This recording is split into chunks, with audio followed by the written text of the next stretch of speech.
Taylor Allison Swift is an American singer-songwriter. She moved to Nashville, Tennessee when she was 14 to pursue a career in country music. Swift became the youngest songwriter ever hired by Sony ATV Music Publishing House when she signed with the independent label Big Machine Records. She was established as a country music star with the release of her self-titled first album in 2006. Her third single, Our Song, made her the youngest person to single-handedly write and perform a #1 song on the Hot Country Songs chart. She received a Best New Artist nomination at the 2008 Grammy Awards. Swift has continued to win numerous awards throughout her career. Join us to learn more about this talented young woman.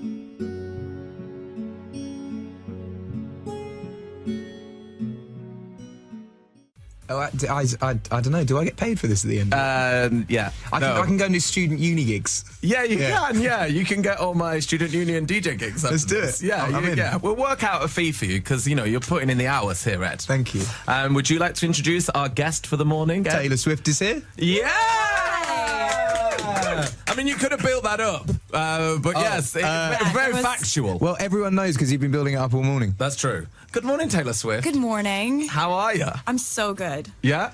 Yeah. Are you happy to be here on the Ed and Grimmy show? I'm so happy about it. It's amazing. I'm hosting it now. I haven't seen Ed in like 2.5 weeks. Uh-huh. So, of course, You've missed him. it's been terrible. Has it been 2.5 weeks? Well, since Grammys, yeah. Like, has it been like... No, yeah.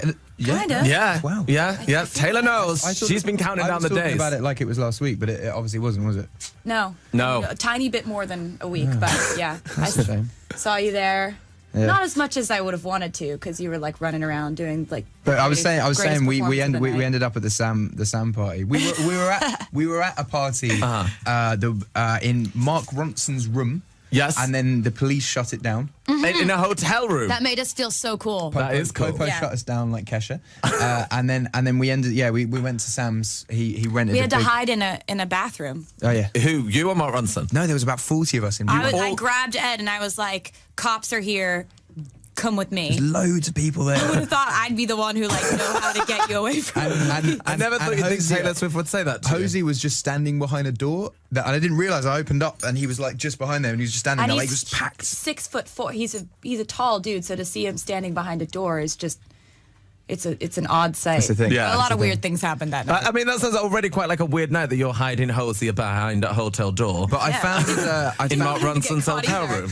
I found Zane Lowe at Sam's party, and this was like 5 o'clock in the morning, and I Ed was in a special place. in a very special We place. spent like 10 minutes just hugging like koala bears.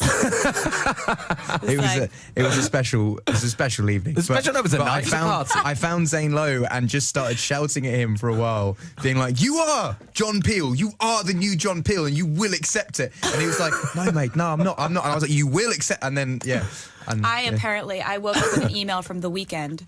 And was he there? He was like, yeah, and he was like, "You told me how beautiful I was for like 15 minutes straight and started to pet my hair." Oh. So his hair is very pattable. It looked really cool that night, and I apparently went on and on about it. Just It sounds like quite the evening. You petted The Weeknd. yeah, I just Like thought, an animal. I was like, "You're so magnificent." Is that the weirdest email that you've ever woke up to, Taylor, or has there been odder ones than The Weeknd saying, "Hey, last night you petted me like an animal"? There's weirder ones. There's definitely weirder ones. Come on, hit us with the weirder ones. I woke up with one once with a girl asking for that I was a fishmonger and asking what the largest weight of fish that she could have, and then I snapped and I screenshotted it and then tweeted it, and then she emailed back just being like, "Hi, I was just checking if it was your email," but like it was the weirdest email. That's email. very. I mean, I don't know that's where we weirder. went there. That is definitely weirder. I feel like we must switched categories. You must have had really weird ones though, because Taylor gets all the kind of stalky kind of like dudes, like the weird guys that swim to your house and stuff like that. Like you must. They don't have my email. So they're not. Well, that's why they swim to my house. Hang on, who swims to your house? There was a guy we nicknamed Aquaman, and Yes. I don't want to speak ill of Aquaman. he wasn't well, but he decided that we were married and decided to swim across like a real Like a in lot, the like a lot. ocean. Swam in the ocean about a mile to get to my house, and then the cops came or something, and then he swam all the way back Oh, wow. should be an Olympic athlete, You should marry him. He sounds great. I don't think No? that I should. He must have a great body. That's he can it. swim for miles. Can we play a clip of what I did for love, the Emily Sandé song? Because That's really good. That is pretty legit though. Like if a dude that you were actually with was just like, I'm going to swim across the ocean. Yeah. you know, that's literally I'll that's a lyric for you, I'll Ed. walk 500 miles. Yeah. That's like a Proclaimer thing. Yeah, I'd swim across the ocean for you. Taylor's like, no, it's creepy. No, I'm not in that headspace. Definitely don't do that. Would you swim for me, Grammy? Would I swim for you? I can't even really swim that far. I would, I tried the other day. I was like, right, swimming's good exercise. I'm going to try swimming. Swimming's hard. Yeah, I did like 2 laps and was like, Yeah. I'm just going to float in an inflatable ring. It's really hard because there's so many different ways you can just like decide, you know what? I think floating is what I'm going to do instead. Yeah, it's good. It's good. I will go to the gym and be like, I'm going to swim today. I'm going to do like 40 minutes. And I'll get in and I'll literally just be flapping. And then I get out and I'm like, I don't have a 6-pack yet. And it's like, you have to swim. You have to do the miles, like the Taylor Swift Aquaman. You have to commit. Do you swim, Taylor? Is that? Yeah, I swim in the Rhode Island pool. I need to start swimming. Yeah, you do. I need to do that. I lost so much weight dancing, and then I stopped dancing, and then Dancing. Dancing. Yeah. And I really enjoyed it because I was flamboyant every day. I was doing jumps and lifts and yeah. And then That video, I remember when he was sending me videos from rehearsal, and I'd get these videos and I'd just be like, are you kidding?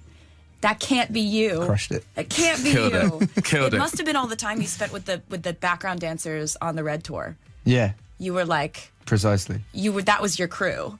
Actually, secret out. I took all the background dancers to a gay strip club on the Red Tour. Oh, really? That shouldn't be a secret. You need to tell everybody about that night. So you're on tour together. Why didn't Taylor get the invite to the gay strip club? He just didn't invite me, and he told me about it the next day, and it Livid. was sadsies. I thought didn't you go home? Because we were in Atlanta, so you went home to Nashville, which is really close, right? Or is Yeah, Nashville? but you lived in Nashville too, so why did you not invite me? Because to I the wanted strip to go club? to Swinging Richards. I bought the dancers whose birthday was. I bought them some dances. Yes. Yeah, and I found out all the dudes in there were straight, and they were just making cash. Making Yeah, cash? 50 quid a time. Oh, wow. Completely straight, and they were just paying for college. Hey, if we Pretty. take up that swimming and the dancing and we get ripped, Ed, that's our new moneymaker. Is it? Swinging Richards? Swinging Richards, the UK branch. Me and Ed. How much would you pay for that? Like So much. so much, So right? much money. Exactly. All For my you? money. For you? Yeah. You're packing, aren't you? Please, Wow. Ed. Wow. Well, it's breakfast radio. He's in one of Wow. his moods. Wow, he really is. Yeah, he really is is. he in a bit of a salty mood He is today? in, I don't know, he's in like he's in a naughty mood. It's because during he the had to change his song for Live Lounge. Yeah. Oh, He's that's a little why. salty. He's like, yeah, screw you, Radio 1. No, I just He's like, I- I'm going to talk about stuff that they're going to have to wonder, is that appropriate for Yes. morning radio? Yes. And no, it's Right not. on the edge. It's Yeah. always appropriate for morning radio. It's actually not. You actually talk on you actually talk on morning radio. No, it's it's we actually have conversations. It's not just music. We can talk. We can talk about anything, really. What I do want to talk about to you, Taylor, is your Heim holiday, because this caused a lot of debate with me and my friends and me and everyone in the office here at Radio 1. I am all for Instagramming the hell out of a holiday, right? I feel like this should be done. I'm You on do holiday. it. I see you do it all the time. I'm not going to apologise because shouldn't. I'm breaking. Was there any pressure at any point where you thought, do you know what, I'm not going to Instagram, because I felt like I was on that holiday with you and Heim? Well, actually, we weren't going to. We had this camera. I have a camera that I really love, and we were just taking pictures just for fun because we're like, it's a good camera. It takes really awesome pictures. We spent this whole trip feeling like we're like, this is amazing. We're so sly. There's no paparazzi anywhere. And I'm always checking. I'm looking a mile away. It's been 10 years of this. I know how to spot a lens. I know how to hear the faint clicking sounds a mile away. There was nothing, I swear. And then we're on our last day and we're whale watching on a boat. And we start. I like that. I loved Is it. that a thing? You gotta go whale Is that a watching. thing? I didn't know that was a thing. Yeah, Yeah, there's whales. You can watch them. I thought whale watching was a really mean thing that you said. Like, No. in Oh school. my God. I'm just No, saying it's- that's the only time I've ever heard You it. go and watch the whales. So do they jump and stuff? Yeah, well, sometimes they leap out of the water. Sometimes they pat the water with their tails, their fins. or something, and then they also come up to breathe, and then they dive. When they dive, you can see their tail come out of the water. Anyway, this is not the point of the story. But basically, on the last day, we see a fishing boat, a half a mile away, and we're like, that's a little weird. We're in the middle of the ocean scuba diving. And my security gets out binoculars and sees that they have a huge long lens camera, at which point we go back to the beach and we realize, okay, so they got pictures of us in our bikinis. Like, I don't want them to make like $100,000. Is that how much they make? Us. It's crazy for a bikini shot. Yeah. Wow. And so we're like, it's another money maker for us. Get up on the bow of the boat. We're taking better bikini shots so that they don't make as much money on theirs. Yes. And so basically, we found out later they had been everywhere we were, but their long lenses in Hawaii are so good that they can be like 2 miles away. This is why Iggy Azalea's mad. This happened to her in Hawaii or whatever. Hawaii is the craziest paparazzi place. I've never seen such stealth mode paparazzi, like 3 miles away, long lensing it up. Wow. So that's why we ended up 3 miles. You know the dude that got the picture of Britney and the baby on the lap was a millionaire the next day. Like, it's nuts the amount they make. Really? That's crazy. New, like, celebrity couples, pregnant women, celebrity kids, bikini shots, babies. Yeah, big time radio that's, DJs. Yeah, that's what I'm saying. Yeah, obviously. Yeah. Frolicking. What do you and at strip clubs. Yeah. Not. How do you get away with this? I don't know. I don't know. I genuinely think no one cares because I've never really been troubled by paparazzi. I like that you can go to a strip club with a harem of dancers and not get caught. Taylor can't even go and look at a whale. Can we say I can't even go whale watching. She can't even watch a whale. You can do what you want. It was a gay strip club though. It's a nice vibe in there. It's not like really seedy and like everyone there. There's nothing wrong with it. There's nothing wrong at all. It's actually like they're just paying their student bill. They don't have to do anything seedy. No, but it's much more exciting per se than me looking at whales. I see. Now I want to look at whales. You should. I got some video. I'll show you on my phone. I like sea animals. That's an exclusive, guys. Right, we're gonna play Taylor Swift's song "Style" right now on Radio 1, and then we are gonna play a game called Eds and Tails, which is really, really good. Which is gonna test how much Ed and Taylor really, really know about each other. We're gonna play the Pengaleng tune as well, and we're gonna play the Pengaleng tune as well. That's gonna happen. You're gonna mug me? Am I gonna mug you? Is that gorgeous or what, eh? And I believe I can run a decent marathon. Thank you very much. Download Veely now. When she was 12, Swift was taught how to play 3 chords on a guitar. This inspired her to write her first song, Lucky You. Before this, she had won a national poetry contest with a poem titled Monster in My Closet. But now she started to focus on songwriting. Swift and her parents started working with a New York-based music manager named Dan Dimetro in 2003. Dimetro helped Swift model for Abercrombie & Fitch Rising Stars campaign, had an original song included on a Maybelline compilation CD, and attended meetings with major record labels. The 8th grader was given an artist development deal and started making frequent trips to Nashville with her mother after performing original songs at an RCA record showcase.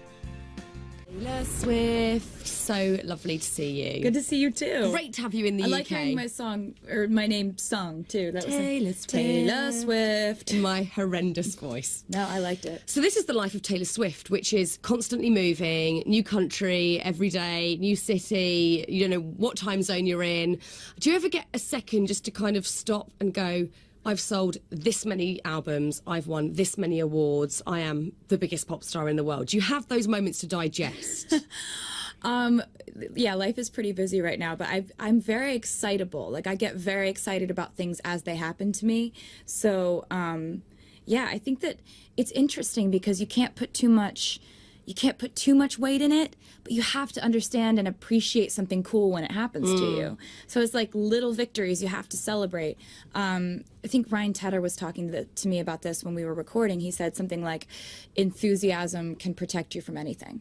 Like, if you're an enthusiastic person, you can kind of come back from anything, because you're always, even if you have a failure or you're rejected or criticized for something, you can become enthusiastic about the next thing. Yeah. So I think that's a good way to live your life. And I guess it's a real sure sign that you're still really enjoying what you do, which is so important as well. Yeah, I'm enjoying it more now than ever, actually. It's really weird. That's so nice. What keeps you pushing on? Because it is such a relentless schedule. What keeps you moving on and striving? Well, I like to create new challenges for myself. You know, this is a completely different sound on this album than I've ever had before, and so I think there's something so exciting about putting out something brand new. Like, it's not just a new album, it's also sort of switching to a new genre, switching kind of the sound of what I do, and so I think that kind of propels me, like always putting forth this constant obstacle course for myself, because it's exciting for me. So with this new record, 1989, what was the sort of the moment, the pivotal moment where you thought, it's time for a musical shake-up for me? What was that? Well, I like to take 2 years to make an album, so the first year is a lot of experimentation. And it's just sort of like, I'll try out all kinds of different things and write this kind of song and that kind of song, and after a while you start to naturally gravitate towards one thing. And that's what happened with this. And the thing I naturally gravitated towards was sort of like late 80s infused synth pop. Yeah. Which, and kind of blending that with today's pop sounds. So it's not a throwback album. It's kind of like a blend of those two eras of music, which I think music right now is really great. And I think that music in the late 80s was in a really experimental, wonderful, great place too. So I like to kind of combine the two. Marry them. Will you go back to your country roots at some point? Is this something that you've kind of moved on from, or will you sort of like navigate back to it eventually? I don't know. My life is so unpredictable at this point. Like, if you would have told me 2 or 3 years ago, you're going to move to New York, you're going to cut your hair short, you're going to make an album that's based in like synths and like automated drums and layered vocals, I don't think I would have necessarily foreseen that. Yeah. But so many things change so quickly for me, and lately I've just been kind of following those impulses. And so it's hard to ever predict where you're going to be, and I don't think I necessarily would want to predict where I'm going. It's nice to live in the moment for a change, isn't it? I guess. is. Which is hard to do. It is hard to do, especially when your life is planned out so meticulously. Like, I know where I'll be on tour a year from now. Scary. It is scary. So I try to kind of implement as much spontaneity in my life as I possibly can, especially because, you know, this actually is really fun. Yeah. And I love doing this. And so I try to enjoy it as much as possible. There's enough things to stress about. Exactly. And what are the themes that we're going to hear on this new record? The themes on this record, emotionally, this is an album that isn't really rooted in a devastating breakup. It's not, I didn't go through a devastating breakup this time around. The last 2 years of my life have been about kind of figuring out who I am and figuring out what I want and moving to a big city and prioritizing what I want and my friends and new adventures and prioritizing all that above anything romance related.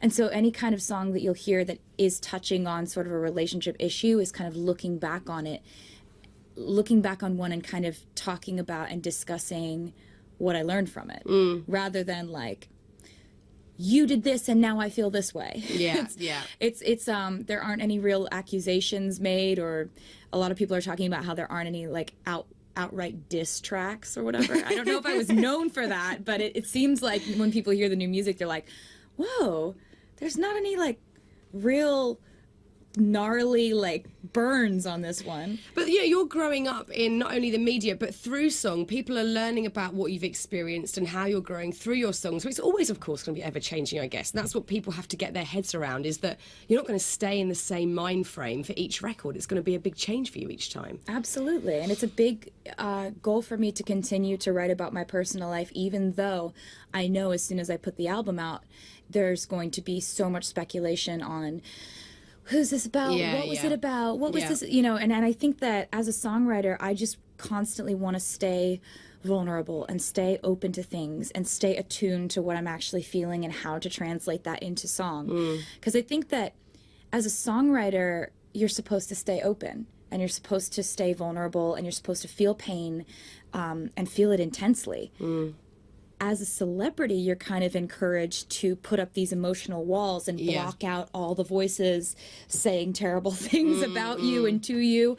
And so they're mixed messages, and I'm trying to kind of like walk a tightrope in between the two. It's very interesting trying to navigate it. Yeah, you're like living this crazy paradox that you're having to just kind of juggle the whole time. But I guess that's what people love about you as well, is that you are so immediately honest in your lyrics and what you're saying with your music. With this particular album, are you directing it, or are you writing it for others, for fans, for yourself, as a sort of cathartic way of speaking about things? Is it for anyone specific? Well, it always comes from a place of storytelling. Like I always want to write from a place of like kind of like a diary. And even if I'm making a pop album, I'm not ever gonna make a pop album that's just like gonna go to the club and dance, you know, like, and not have really much of a reason for writing that particular song. Like I don't ever want people to be like, oh, like, you know, the beat of that song is kind of cool, and like I can dance to it, but like I don't really know what it's about, or I don't know what she wrote that about. There's always, I think, coming from Nashville, there's always going to be an element of storytelling in what I do, even if it's pop music, even if it makes you want to dance. I also want it to kind of make you think too. Yeah, that's the power of music. It's wonderful. And you mentioned they're your friends as well. They seem like such an integral and important part of your whole setup. They are. You still have time to have those normal friendships and do normal things with your friends in this crazy world. Yeah, I do actually. How do you do it? Do you have to go out in disguise? Do you have to plan things very strategically? How does it work? Not really. I mean, my friends, if we're not in the mood to be photographed, or if we're not in the mood for people to make a big deal, we just stay in. Yeah. So I think with a lot of my friends, one of the main things that I love about them is I'm really not interested in like an entourage of people who tell me what I want to hear all the time. That doesn't thrill me or excite me at all. I have friends who are all passionate about what they do. They all have their own lives, their own jobs, their own things that they're obsessed with, like I'm obsessed with music. And so it keeps me realistic. Like my life is very abnormal at this point, and I want to but I want to have a normal mindset. I want to have a normal attitude. I want to have normal priorities. And so that's very rare, you realise. Like I just want my friends to treat me normally. I want them to make fun of me for things that I say that are stupid. I want them to ridicule me for things that I shouldn't be doing. I want them to guilt me into making the right decisions when that's necessary. That's what your friends are supposed to do. Just normal stuff in your 20s. Yeah. And you've picked up some real like-minded souls along the way. I know you've got a lot of friends from back home and from when you were growing up, but you've got some really cool, interesting, creative friends around you as well, like Lord. And we recently saw pictures of you guys on a cooking course together. That looked like so much fun. We kind of influence each other. I think a lot of people would look at Ella and I and think, oh, they're polar opposites. But as we've become closer and closer, we've kind of rubbed off on each other. Like she's like becoming a little girlier, and every once in a while I'll paint my nails black. Yeah, go. Like, so I think that our friendship, it's strange that it just makes sense. Like we play each other everything new we write. Really? She was one of the first people that I played the entire album when I finished it. And what does she say? She gives the best feedback, and I love it when she picks a favorite, because when she picks a favorite, like it's so telling, because she has such a great melodic sensibility, and she'll pick out individual melodies that I was super proud of in the studio, but other people haven't really noticed. Yeah. And she'll be like, listen to that background vocal part, and I'm like, I know, that was one of my favorites. Nobody points that out. So do you give each other advice about music with maybe like Lord or Ed or any of other friends in the music industry, Ellie? Do you kind of give each other tips and advice? Well, definitely. I mean, like Ella sent me the mix for Yellow Flicker Beat, her new song for Hunger Games. And she was like, do you like this mix or the demo mix better? And so I was just going back and forth listening to each mix, and she, told her which mix I liked better. And that's so cool. Same thing happened with Ed. Like he was on tour with me the entire time he was making his new album Multiply. So it was just like I go through that album, and when I'm listening to it, I think of when the certain thing happened that inspired that song happened to him, when he played it for me for the first time, and when he went into the studio and recorded it, and then all the different mixes that he played me. It was like, it's the most amazing thing to have all those memories with someone, and then to have a piece of art connected to it. It's pretty So crazy. special. It's like a photo album. With all of these friends around you, do you ever think, oh man, I wish I'd written that song? Yes. What, like, yeah, I think with Ed, there are some songs, like there's this groove to this song Runaway on his album that's just like, oh my God, that's so good. And then there's this beautiful song called Tenerife Sea. I've never been able to write love songs the way that Ed does.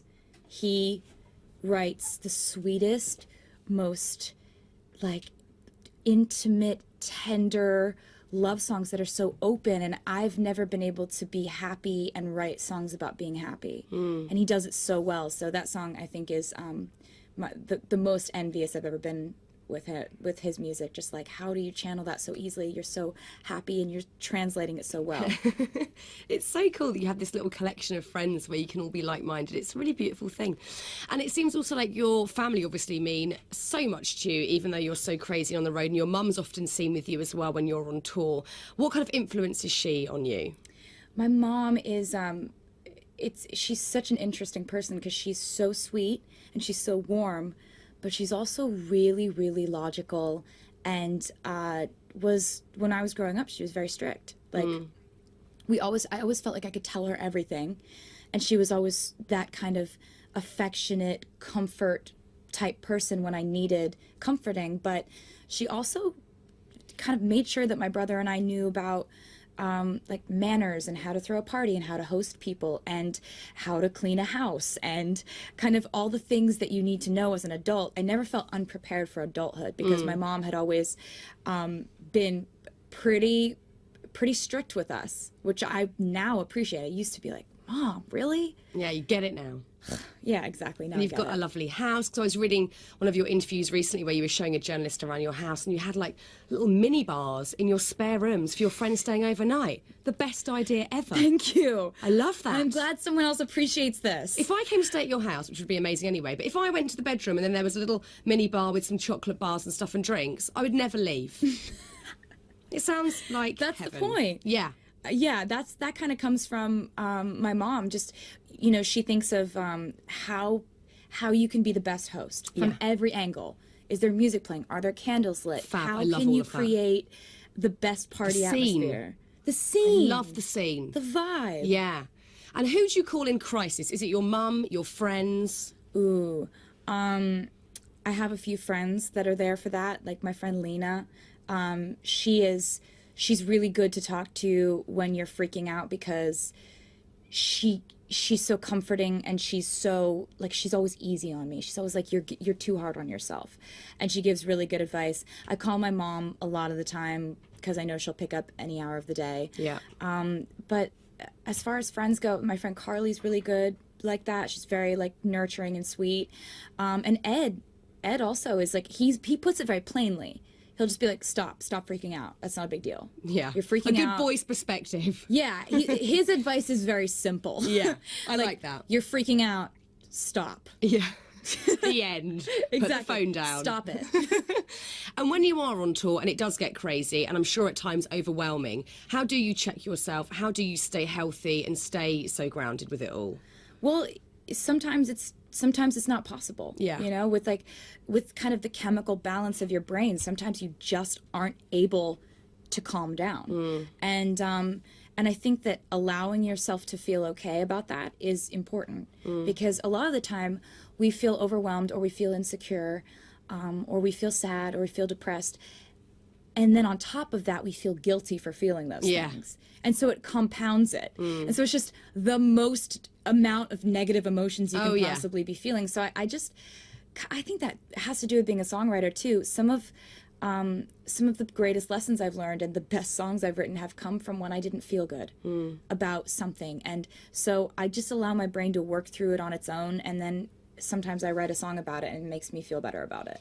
Do you think that females in the music industry kind of get a tougher time because there's not only the focus on what you're doing musically, but there's the whole aesthetics of it? People wanting to know what you're wearing, why you're wearing it, what you look like, how tall you are, how thin you are, how fat you are. There's a whole other realm to it that guys don't necessarily have to deal with. Exactly.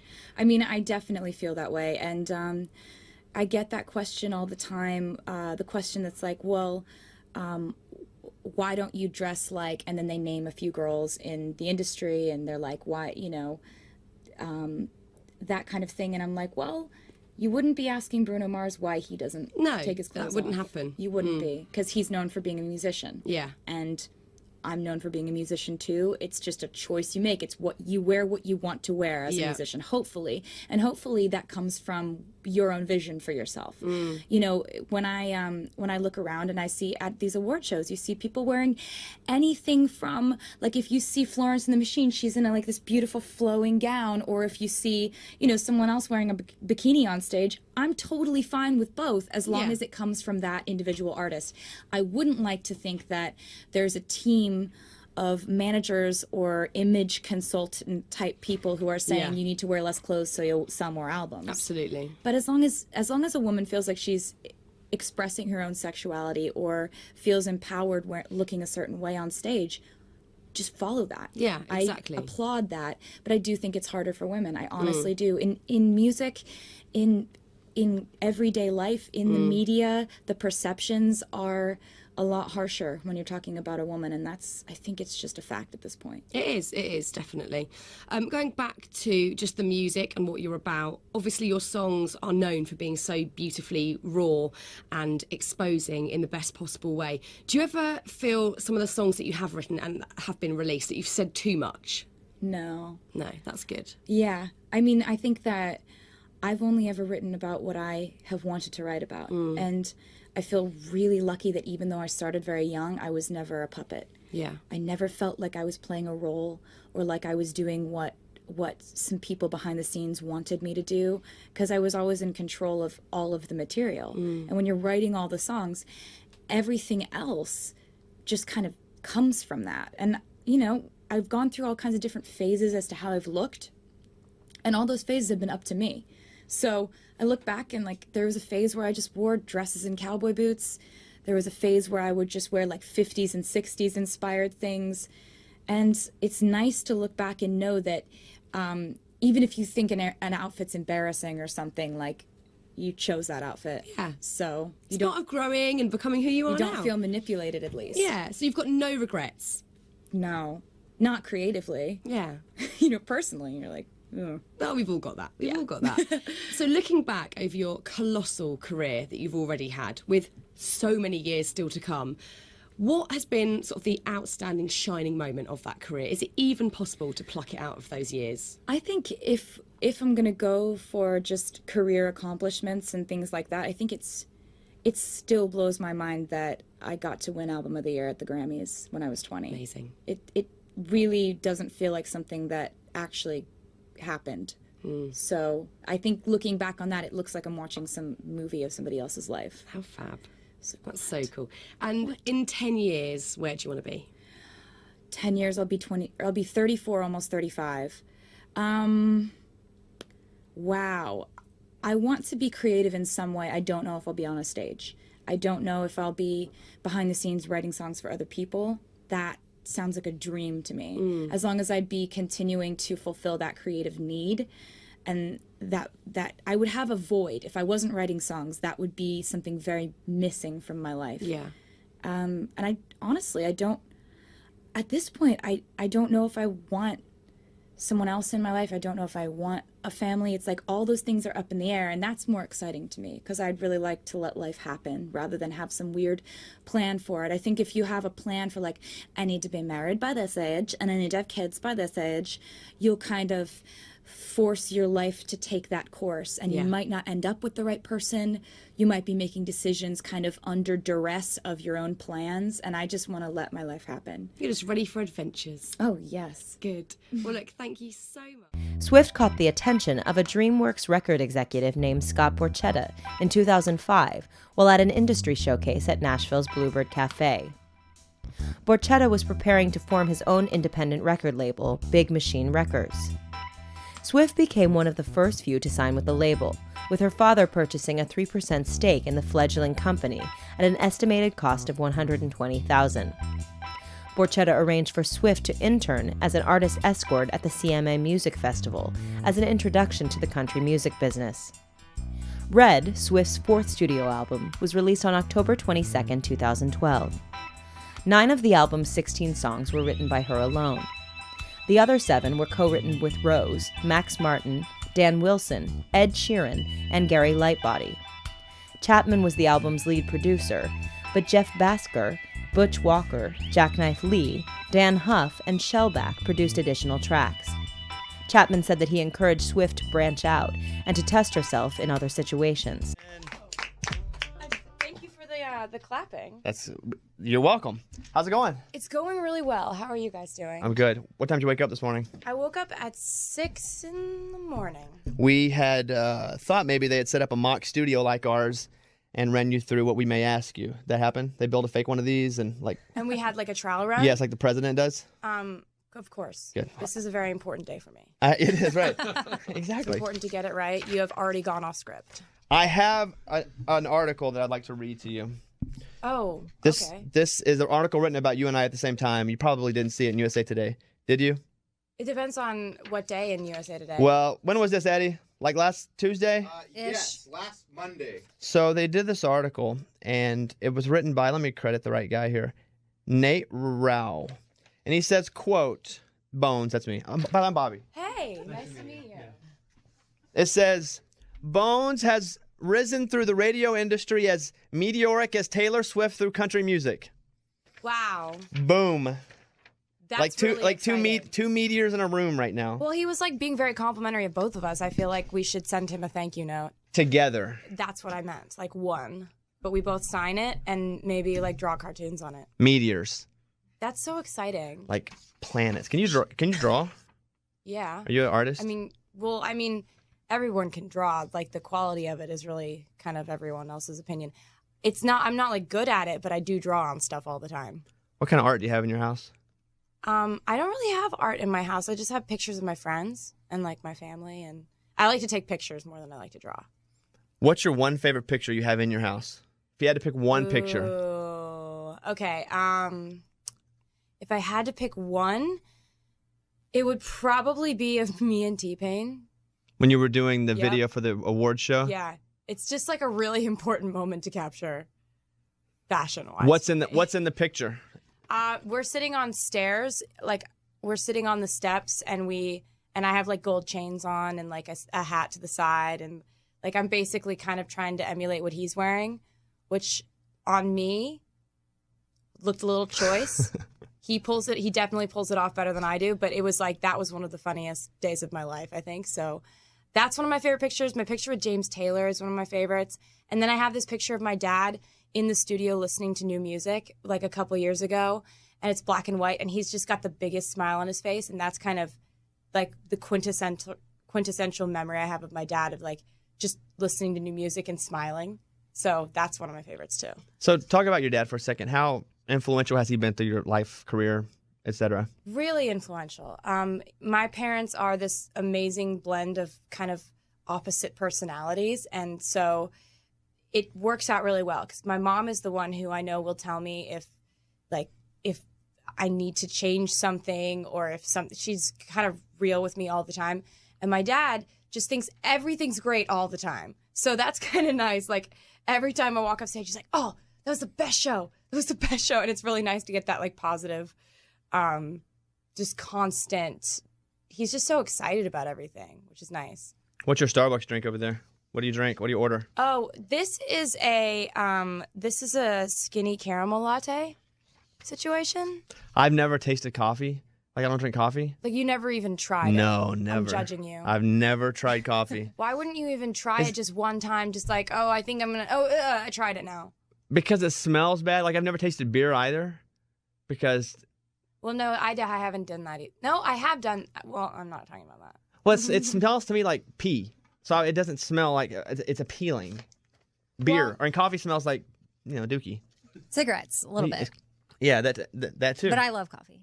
I love coffee too. Coffee's like such a. I think it's less about the taste and it's more about the experience. The experience and the it just kind of is like a with comfort. coffee. It's like Disney World. Like it becomes like a security blanket almost. Me with a little coffee cup and a saucer.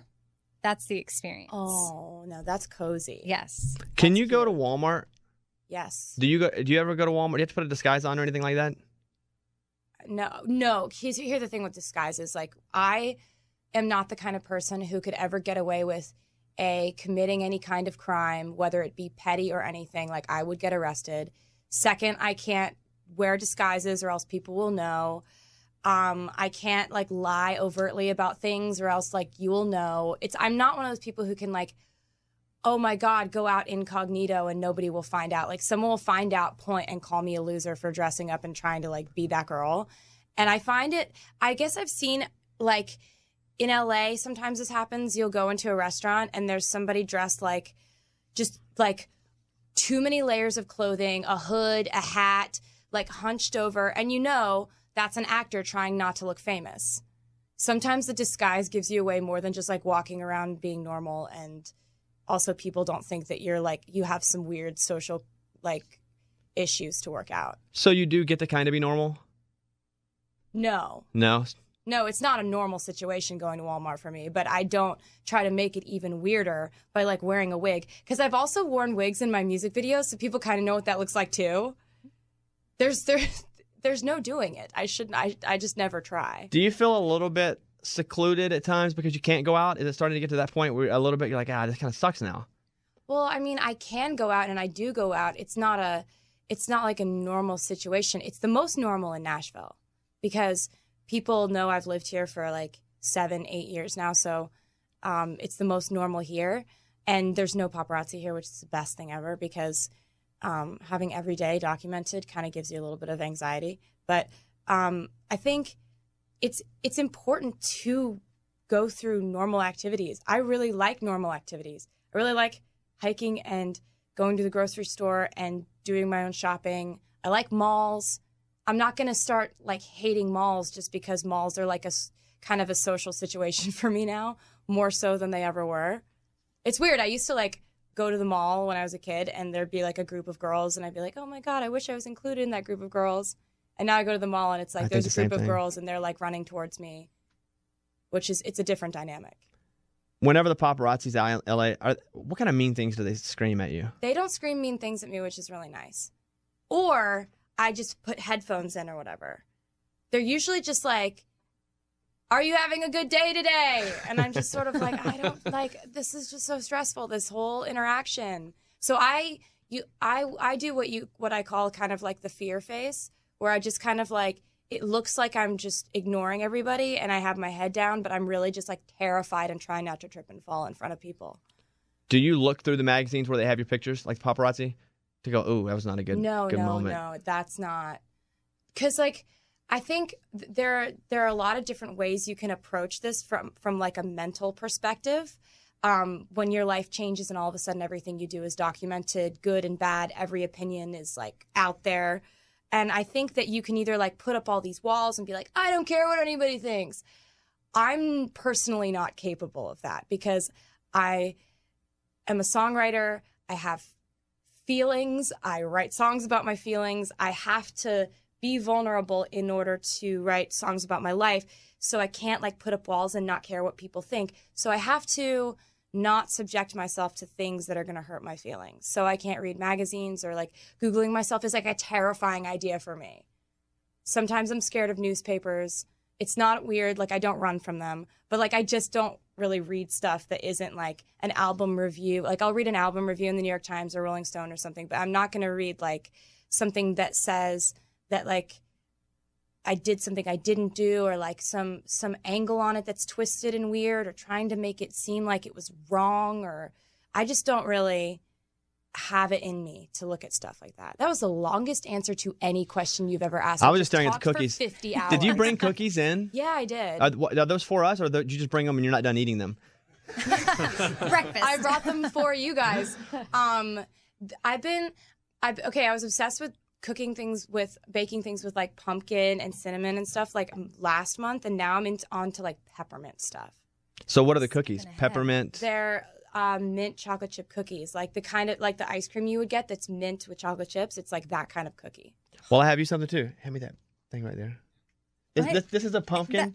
That's not for me. What are you talking about? They're looking at you. When you brought a gift to me, I have one for you. This is a pumpkin with orange flowers in it No. to show our appreciation for coming on our show. No, they all definitely gave you away there. Where did this come from?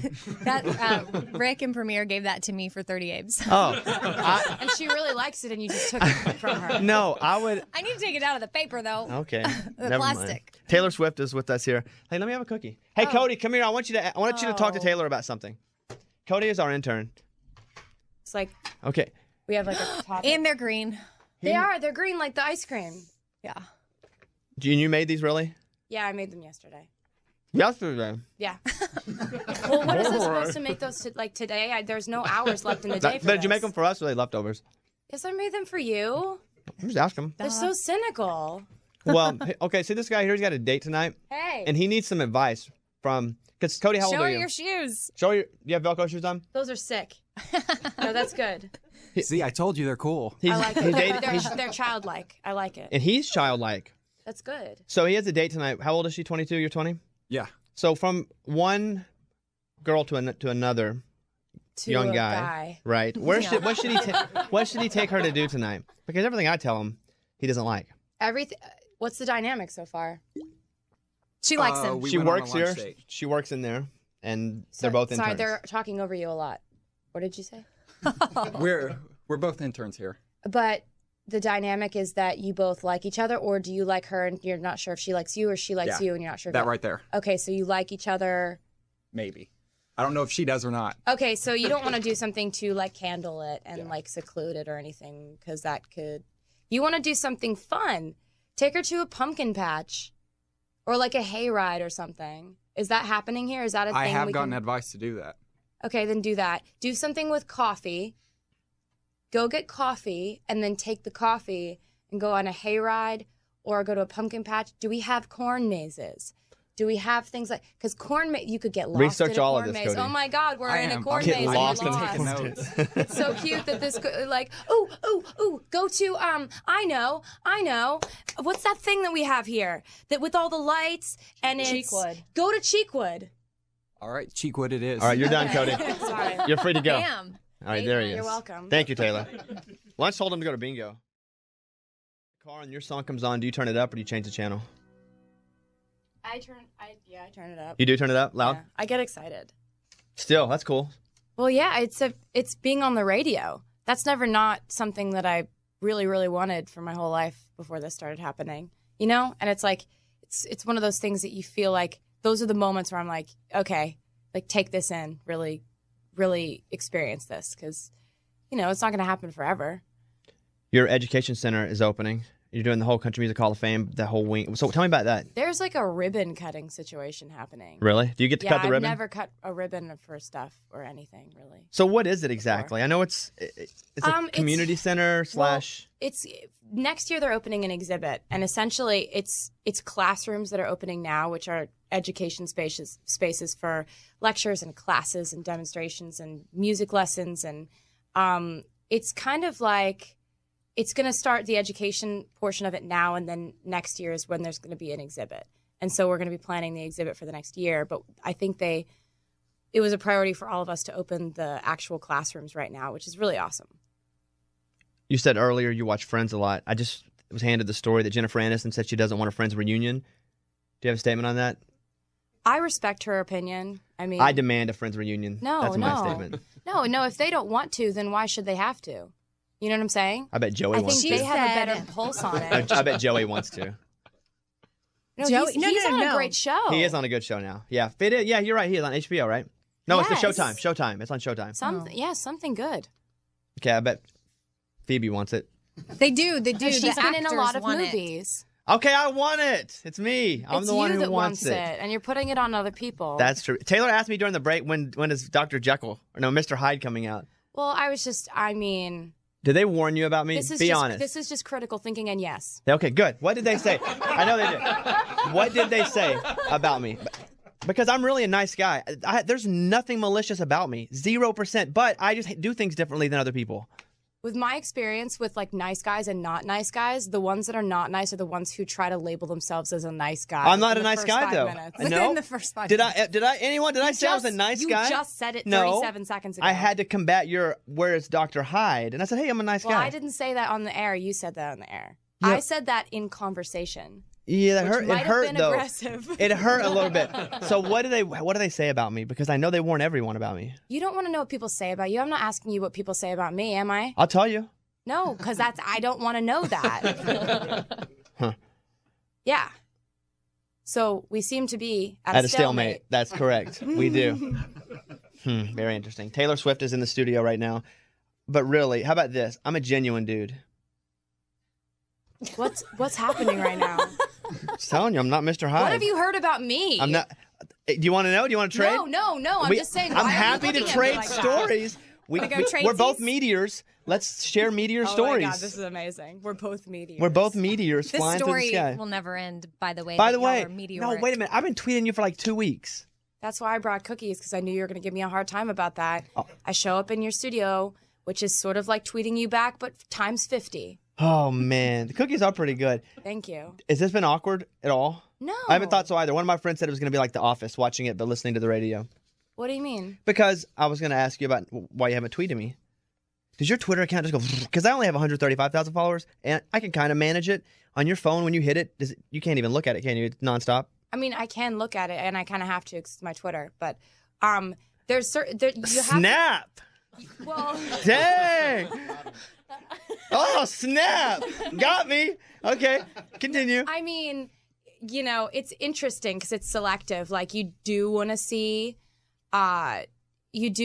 people like saying stuff like, "Oh, I'm listening to your song," like at Taylor Swift 13's song right now. But you like don't want to see some of the other stuff, like. People are really rude on Twitter. It's definitely a possibility for people to be, kind of like juvenile and terrible. But so yeah, I see certain things and I have to like not see other things. So a lot of the time, what I'll do is I'll the things that I don't see, I'll have people like watching it all the time for like really cool stuff that I missed because I was either sleeping or like whatever. And then I'll have them send me like mass emails and I'll read it all in the form of the email so that I don't have to read like. And I should do that. Will you guys keep track of my nice tweets? I've got death threats on Twitter before that had to be. I had a guy tell me what day he was going to come shoot me. That is so ineffective on his part. Right. Right. That's what I said too. Well, thanks for the heads up. Yeah, that's How tall are you? 5'10". Have you always been the tallest girl? I mean, like I've always been like the second or third tallest girl because there's always someone taller than you who plays basketball really well or something, You left public school at what age? Like 14, 15? I was 15, and that's when I went on radio tour. So now I'm 23. So I don't know why that was important. It's 8 years. Yeah, I think I was just like kind of like going like, how long has it been since I've been in school? But yeah, I went to public school out in Hendersonville for 8th, 9th, and 10th grade. And I'm really glad that I went to school because it really shaped a lot of kind of, I think social dynamics of walking into a cafeteria and not knowing where you're going to sit is kind of like an important human experience. It's every day of my life. Still. I'm so awkward. You're still in a metaphoric cafeteria. I go home and I don't come out of the house until it's time to come do this. Is that true or false? True. Thank you. But that's kind of what most people do, right? Isn't that what most people Am I like most people? No. Do most people socialize more than that? I'm a hermit. Meteors my dog's my best friend. Meteors are so I know. like withdrawn these days. Yep. I do this and I'm like, blah, blah, blah. And then I got nothing to say. As soon as it's over, turn it off. I can relate to that. What do you do after a show? Do you eat all the bad food that they bring in? Or do you kind of keep it and just eat vegetables and, the tuna? No, that doesn't seem like it. The second thing you said, because that just seems like tuna. Yeah. Like the celebrity birdseed diet that like where like they just don't eat anything except for like birdseed. No, that's a joke, but it was got it. Zing. They're like Finally, someone else is taking some bullets over here. like frozen peas. Victoria Beckham was said to eat frozen peas, and that's it. And that's it. Well, if you heat them up, that doesn't really do anything to the calorie. Ray, our producer, only ate tuna for how long, Ray? Like 4 months? Pretty much, yeah, exactly. He was trying to win a modeling job, so he only ate tuna for 4 months. That's the only meal he ate. I don't know. I don't really do that. I try to. It's a common sense thing, I think. You try to like have sort of a gauge on whether you've been healthy, but I don't really put many rules on it because I think that would like kind of cut my will to live in half, sort of. Can I tell you my favorite song on the album? Yeah, you can. It's my favorite song. And we had Ed play it just by himself. He had never played it by himself, and he came and he played it by himself on our That's show. so cool. Yeah, I know he came in here like a couple weeks ago. Yeah, it was just a joke. By the way, it was just a joke when he sent the video. I'm sorry. I got in so much trouble for that. What? Ed texted you a video of me saying, "Hey, Taylor," I hope you don't remember it, because I got in a lot of trouble. What did you do? I said, "Hey, Taylor, it's Bobby. Come in. Let's go. Let's hang out." And then I said, "Ed, send that." And he sent it because he was here. He's a friend. And then he sent You it. And didn't then send me a video. You can look at my phone. Then he lied. Then why did I get in trouble? He probably told on you. Well, then Ed and I will have to have a talk. Don't tell him we had this conversation because I'll be waiting for him. It's just awkward. What did you? So wait, what? He was in here, and I love Ed, and we're a country show, but we do a lot of stuff that is not typical country. Obviously, look at us, we're just a bunch of idiots. So Ed comes in, and I'm like, dude, let's play some music. And I say, play that song. And he told me the trampoline. You guys were on the trampoline, and you wrote, the song on the trampoline. Yeah. I said, play it, and he plays it. He goes, I never played it without Taylor. I said, well, do it anyway, and he did, and it was awesome. And then I said, here, let me send Taylor a message. Pull your phone out. And so he hits record, and then He probably got mad at you for that. and then he sends it. Well, whomever got So somebody. wait, what did you do on the video? Nothing. though? That's the thing. I did nothing. I said, hey, Taylor, it's Bobby. Can't wait to see you. Let's hang out. Boom, send. I didn't get naked or anything. Maybe he invited you to lunch. Oh, maybe I did. Yeah, that's right. Maybe. But that's not, again. May or may not have. Well, he didn't send it. Well, then I'm gonna have to call Ed later on this morning. He's in England right now, but I'll have to call him. Or maybe one of those, sometimes you send a text and it gives you that exclamation point with the red if it didn't go through, and sometimes you don't know it didn't go what through. you can also do is if you send a text and you realize you don't want to send it, and all of a sudden you're like, and I you need to turn know. your phone off right away. No way. That doesn't work. Yes, it does. I know that this works because I've done it at least 15 times. All right, give me your number. And I'll try it.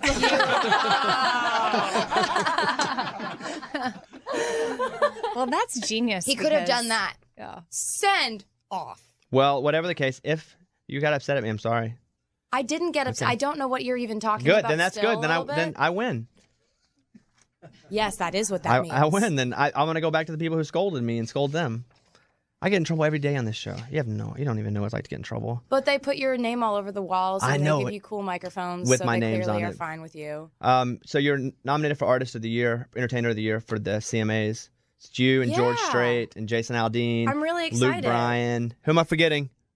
Blake you said Shelton. it, Blake Blake Shelton. Yeah. So why should you get my vote? Oh, okay. Yeah. Well, I would say you personally, I would probably apply to the fact that we're both meteors, and I would be like, Flying to the sky. That's correct. remember that joke we have? Mm. Remember that when you're voting. But I don't know, just generally the fact that we're on the radio, like I'm having a hard time figuring out like why everybody listening would want to, especially not if I'm asking them to. Because that tends to be like the whole thing where if somebody asks you for something, you're like, well, I'm not going to give it to you now. I have heavy influence. I could be like, ooh, I could go through the, I could go from the like, oh, you should really vote for the girls in the category. And then they'll look and they'll be like, oh, she's the only girl in the category. Or you should vote for the only person in her 20s. True. Is that really true? Yeah, they're all older and they're all men. So I'm proud of you. Thank you so much. Yeah. Thank you. I appreciate that. That's really nice. And you had like 5 AMA nominations yesterday? Yes. Isn't that cool? It is. Is it still cool to you? I mean, you won everything. No, I seemed totally bored by it. Come just on, you then. won, but you won everything. So is it still super cool? No, not everything. Because that's a fan vote, right? What do you want that you haven't won? What do you want? You said not everything. What do you want that you haven't won? Third Entertainer of the Year. Okay, well you've had that, But not 3 times yet. okay. Is there anything else you want? I mean, well, yeah, definitely. I want like a Polaroid camera. Do I have And, a like- Polaroid camera that's a new one that's like digital on top? No, I don't want that. Have you seen it? No, I want a refurbished old one. But I like that you have that, and then congratulations. Please vote for me. You got it. You just got my vote. Okay. Taylor Swift is here. I know you have a long day today, and it's nice. I don't. Did they tell you that? Yeah, and they just told me in my ear you got to go, and you have a long day. I'm gonna go home and order Chinese food for the rest of the day and watch Scandal. Not in the morning, but later. Yeah, let's do Titanic. Are you ready? You're Rose. I'm Jack. Oh my God! Why? The first line is "I love you, Jack," and this is except for he'd like you to change Jack to Bobby. Oh my God! Okay, go ahead. Shh, guys, we're acting here. Okay. Oh. Are you a method actor when you act? You know what I think we should do is I think we should switch roles. Okay, you got it. And action. I love you, Jack. Don't do that. Don't say your goodbyes. Not yet. Do you understand me? I'm so cold. Listen, Rose. You're going to get out of here. You're going to go on. You're going to make lots of babies. You're going to watch them grow. You're going to die an old lady in your bed. Not here. Not this night. Not like this. Do you understand me? I can't feel my body. Go with it. I think we should end with that. Okay, go. I have another one. Let's do 6 Cents. Oh my God. Do you know who you are? You can pick. You want to be I'm the kid. You want to be Cole or Malcolm? Okay, ready? Action. I want to tell you my secret now. Okay. Blinks very slowly. You don't say that. That's parentheses. No, I think it's important we're on that the you radio. understand that we're on the radio. Okay, They don't know it says that, and it's a very important part in the scene. Parentheses. Go ahead. That I blink very slowly. I just did it. You didn't even look. Sorry, I'm reading my line. Go ahead. You didn't even look. Do your line. You do your line. Okay. I did my line. I just said Take I it from was the cool. top. Take it from the top. Take it from the top. Cut. Okay, one last time, real quickly. Go ahead.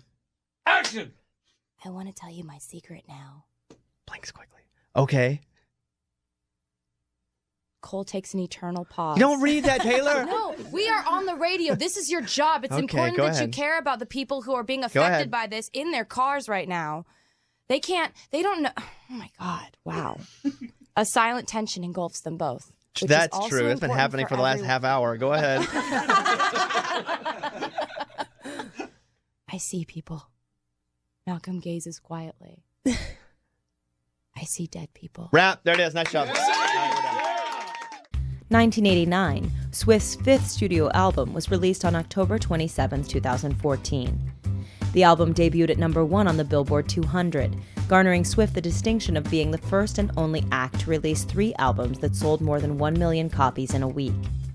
Shake It Off and another single, Blank Space, reached number 1 on the Billboard Hot 100. 1989 became the best-selling album of 2014, despite only being on sale for 9 weeks. The 1989 world tour dates are from May to December of 2015. Swift has accomplished so much in the short time she has been a member of the music industry. From her musical talent to her philanthropic endeavors, she reminds us what can happen when you work hard. It will be interesting to see what else she will accomplish in the coming years.